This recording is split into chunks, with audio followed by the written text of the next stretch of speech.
Hello, we're going to take a part 2 look at the GUI, built-in GUI in Python called Tkinter. We're going to make this one a little fancier. This is our old friend converting temperatures. Let me show you the program first before we do the first couple of fancy things.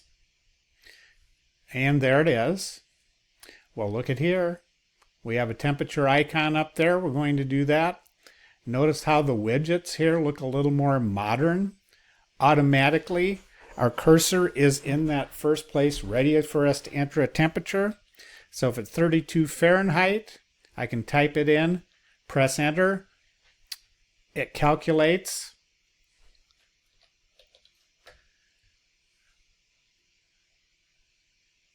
And my cursor is automatically returned there and it selects what's in there. So we have a nicer looking program.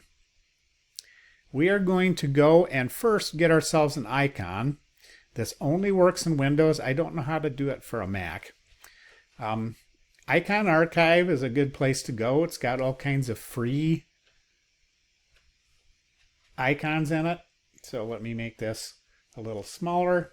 There's lots of free icons, even though it says start a, well, unless they've changed the list, it says start a new file or a new account, or it tells you to pay for it. TEMPEAT, temperature. And look at all these little guys. I don't know where mine is. Let's see, we'll just pick that one. I like the purple one. So we're going to pick that. And it looks like, there we go, all download formats. We're doing this for non-commercial use, so we're good. We want to download an ICO. That's the specific type for Windows. So we're going to click on that. And that should automatically go, well, I've been doing other things, but it should automatically go into your downloads file. There we go. So I'll go ahead and click save. Now we want to put that file in the same folder as our program is. So I'm going to go find that guy. Let me make this fit a little. In the downloads folder. You know, you can't see this.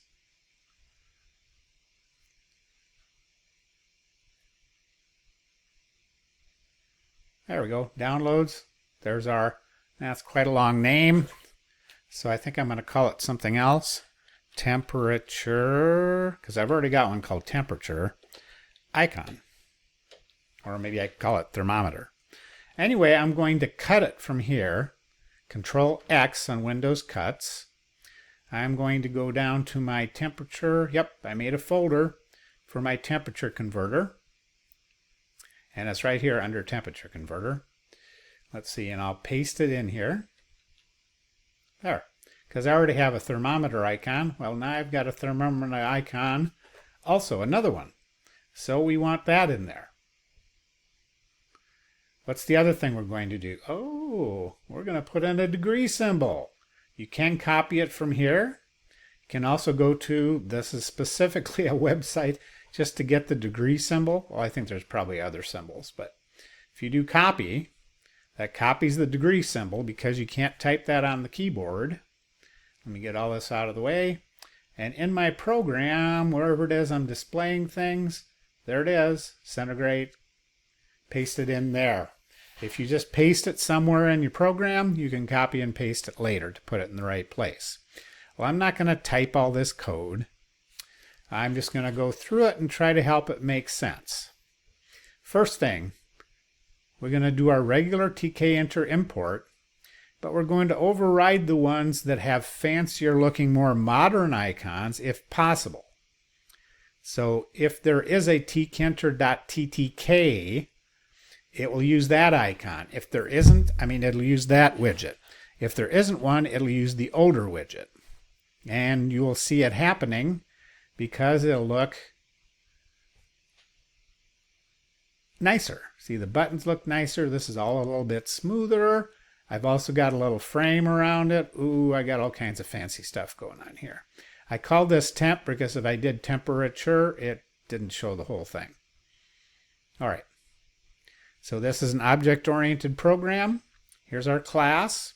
when we start our program, oh, there we go. When we start our program, here is our class. We're calling our class here.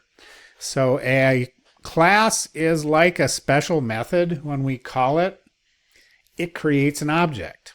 See, it has the little parentheses. So we have a temperature converter object.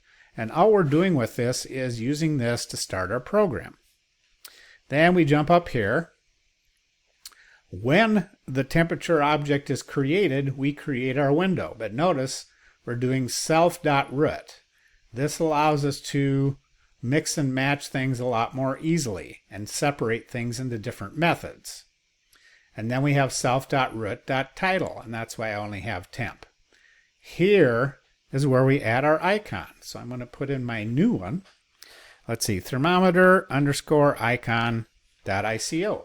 There. I think I'll try it real quick, make sure I typed it in. Uh-oh, I didn't. I forgot the name of it already. Temperature underscore, oh, I called it thermometer. Okay. Those things happen. There, now I have a new icon. I just have to, I guess thermometer would have been a better name, wouldn't it? And there it is, and I don't know if I like this one better, but it's a big purple icon. I can't even tell there's a temperature thing on there. So I might have to find a different one, or go back to my old one. I think I'll go back to my old one. Now we can also prevent the window from resizing. So if I run the, I guess I should just leave this thing running. I went back to my original icon, thermometer.ico. This prevents the window from being resized. I can't grab it and change the size of it. I can grab the title bar and drag it around. I can't maximize it. I can minimize it, but I can't make it any different size. Do you have to do that with your programs? No, I just wanted to show you that you could. So when we close the window, this guy here, when the Windows Manager deletes the window, we do self.quit. And so we have a method way down here that exits the program. It destroys the root, which is the whole program. There's a reason for this. We're tying the escape key to this self.quit. So if we're working on our program and we decide, okay, we're done today with, oh, I think I closed it. Oh no, here it is. So if I'm done with this today, I press escape, it's gone. And then I have another one. Somehow I got a couple. Okay, so that's what that's for. And I like to keep things separated out into methods. It's one reason why I like object-oriented programming. I'm going to call a create widgets method instead of piling everything in here. So this part creates all my widgets.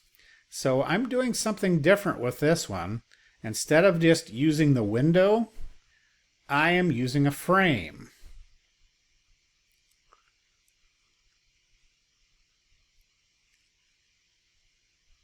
There we go. So you can see it, this is called a label frame. So there's a label up here, enter Fahrenheit temperature, and then you can see this little line around it. It kind of holds all the buttons together. So to create that, we use label frame. I'm saving it as the main frame. It has to be assigned to the root. So the frame is inside the root window. Here's my text. And you can change to different types of things. So I picked groove. If you do a little research on label frame, you can find out there's all kinds of other ones. So that is this little part that goes around the buttons. So this is attached to the window. Well, as you can see, all of these things are attached to the label frame, which is indeed what we did. Here's our entry frame. I made it 10 wide. It is assigned to the main frame. It's an entry. Then I have my button. Same thing. It's assigned to the main frame. My text is OK. We'll look at the convert temperature method in a minute. Then we need to place a couple labels actually to display our text. So we attach it to the main frame. I wanted to make sure that both of these were the same size. If you don't assign a width, the labels expand based on the content. Well, I wanted them to look like this. So they're both the same. So when I type in a temperature, each label doesn't wiggle around. Now the other thing you can see I did is I put a little relief around them. If you don't put something like that, you can't see that there's a label there. You can only see there's a label there when you execute the convert temperature method. Oh, by the way, when you're calling a method inside of Tkinter's button click, you don't put the parentheses. I don't know why, it's just one of those rules. And then I wanted all the text to be on the right-hand side. And so that's called anchor east, because east is where if I'm facing the north, east is to the right. Same thing with Mr. Calvin, same idea, same stuff, just a different label name. Well, then we need to lay things out. The entry grids here, 0, 0, 0, 1, row 1, column 0. What does east-west do? East-west stretches the label so that it fits.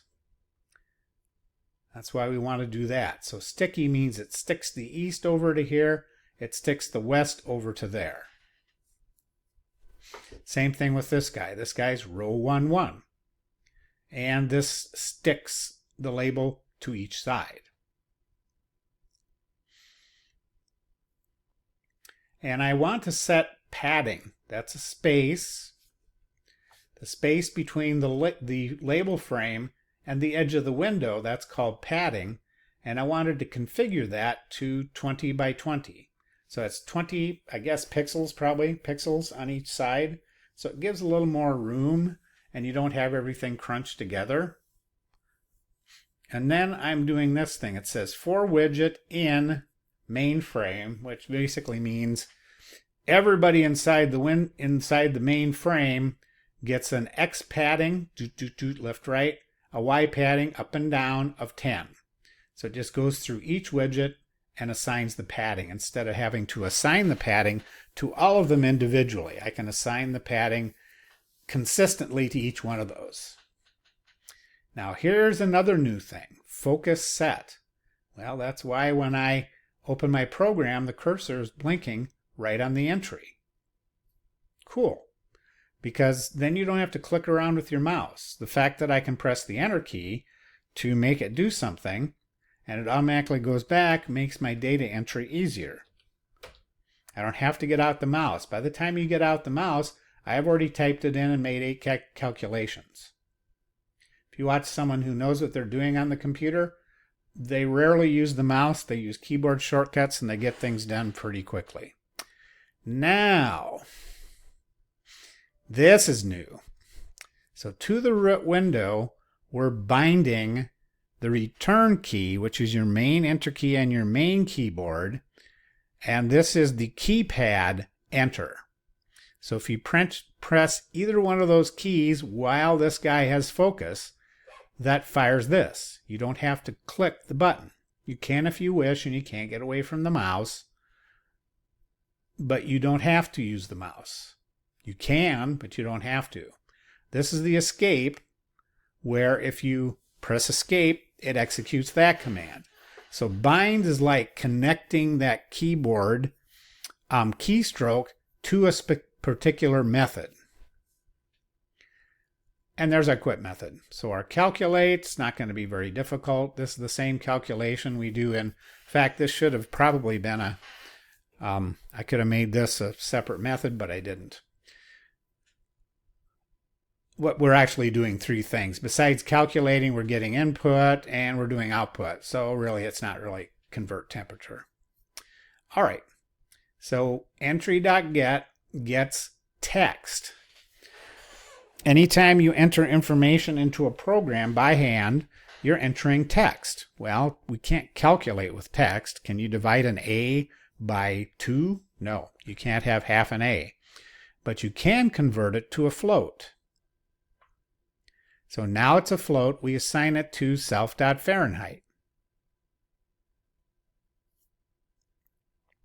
Then we do our standard Fahrenheit conversion. And notice how similar the Fahrenheit conversion is.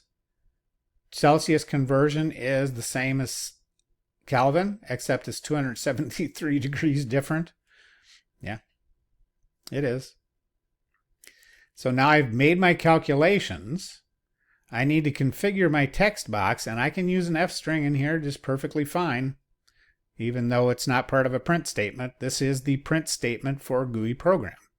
It puts it in the text in these labels. So if I change this and do a calculation, it configures and changes the text again. And let's see. Yep. Self.Celsius, self.Kelvin. Self means I can use these anywhere, but I'm not. So I wonder, oh, I don't have to do self with these because I'm only using them in here. All right. So look at this one. Self-entry.selection range. Well, it even tells you right here. It selects the selection from start to end. So when I click this, see how it selects? Oh, didn't work. Oh, I haven't put in another number. Okay. See how it jumps right back in there? Press escape. It's gone. Yay. All right. So this is a little more complex program, but there are also a lot more widgets, and we've done a lot more making it nice. So you can imagine how much code there is in a program like Visual Studio Code. There's lots and lots and lots and lots. Let's pause for a second. When you're designing a graphical user interface, it's a good idea just to draw it out and see where you want things to be. We know here we need an entry widget, label, label, label, a label to display a button.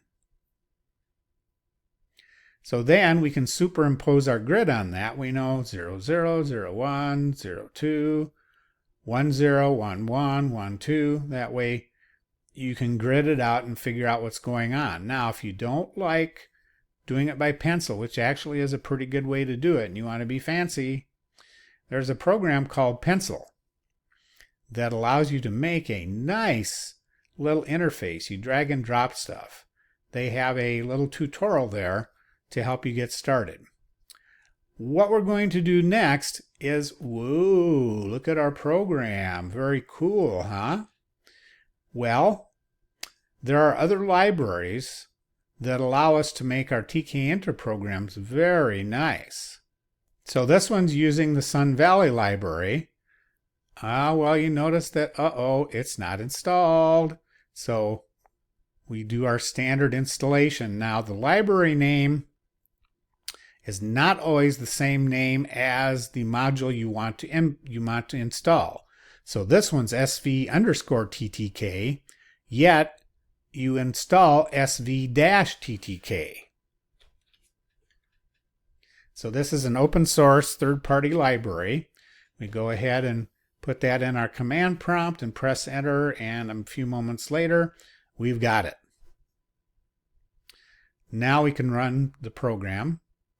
The nice thing about this one is all this code is exactly the same except this. I said SVTTK, set the theme to dark, because I think it just has dark and light. But that's it. Everything else works exactly the same way. No difference. So that's an easy one to use. And then you get a fairly cool looking program. That's the end of part 2. We're going to go into part 3 and take a look at custom Tkinter and AI. How can you use that to convert a Tkinter program into custom Tkinter? See you in the next one.